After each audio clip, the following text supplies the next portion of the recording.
വിശുദ്ധ മർക്കോസിന്റെ സുവിശേഷം 10-ാം അധ്യായം 23 മുതൽ 31 വരെയുള്ള തിരുവചന ഭാഗം.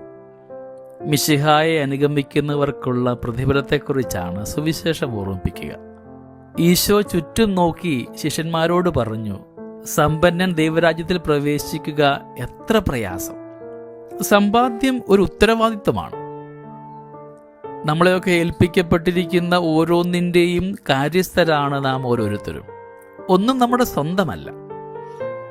എനിക്കുള്ളവയ്ക്ക് മറ്റുള്ളവരുമൊക്കെ അവകാശികളാണെന്ന് തിരിച്ചറിഞ്ഞുകൊണ്ട് അവരുടെ ആവശ്യങ്ങൾ ഞാൻ അനുഭാവപൂർവം പരിഗണിച്ചിട്ടുണ്ടോ എന്ന് ധ്യാനിക്കുന്നത് നല്ലതായിരിക്കും.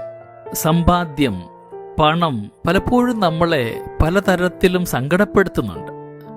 നമ്മുടെ ചിന്തകളും ആഗ്രഹങ്ങളുമൊക്കെ ഈ ഭൂമിയിൽ തളച്ചിടുവാൻ പണം ഒരു കാരണമാവാം.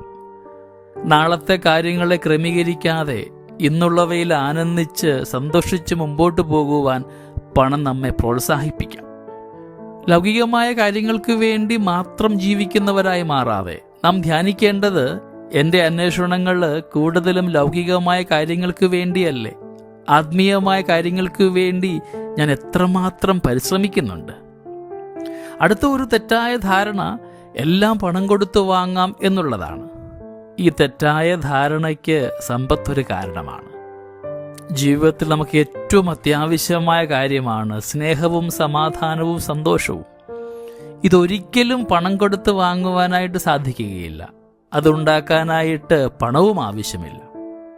ഈശോ ഓർമ്മിപ്പിച്ചതുപോലെ സമ്പന്നൻ ദൈവരാജ്യത്തിൽ പ്രവേശിക്കുക ദുഷ്കരമാണെന്നുള്ള ചിന്ത നമ്മുടെ ജീവിതത്തിലേക്ക് കൊണ്ടുവരാം. പണമില്ലാത്തവരെ ഞാൻ അവഗണിക്കുകയും അവരോട് ബഹുമാനമില്ലാതെ ഇടപഴകുകയും ഒക്കെ ചെയ്തിട്ടുണ്ടോ? അതോ മറ്റുള്ളവരെ അവരുടെ പണത്തിൻ്റെ അടിസ്ഥാനത്തിൽ മാത്രമാണോ ഞാൻ പരിഗണിക്കുന്നത്? നമുക്ക് ധ്യാനിക്കാം.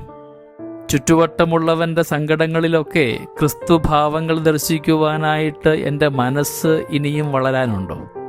എല്ലാവരെയും ഒരേപോലെ കാണാനുള്ള ഹൃദയവിശാലത ഇന്ന് എൻ്റെ ജീവിതത്തിലുണ്ടോ? വന്നുപോയ പിഴവുകളെ ഓർത്ത് നമുക്ക് മനസ്തപിക്കാം. ദൈവം നമ്മളെല്ലാവരെയും സമൃദ്ധമായിട്ട് അനുഗ്രഹിക്കട്ടെ. നമ്മുടെ കർത്താവ് യേശു മിശിഹായുടെ കൃപയും പിതാവായ ദൈവത്തിൻ്റെ സ്നേഹവും പരിശുദ്ധാത്മാവിൻ്റെ സഹവാസവും നമ്മളെല്ലാവരോടും കൂടെ ഉണ്ടായിരിക്കട്ടെ, ഇപ്പോഴും എപ്പോഴും എന്നേക്കും. ആമേൻ.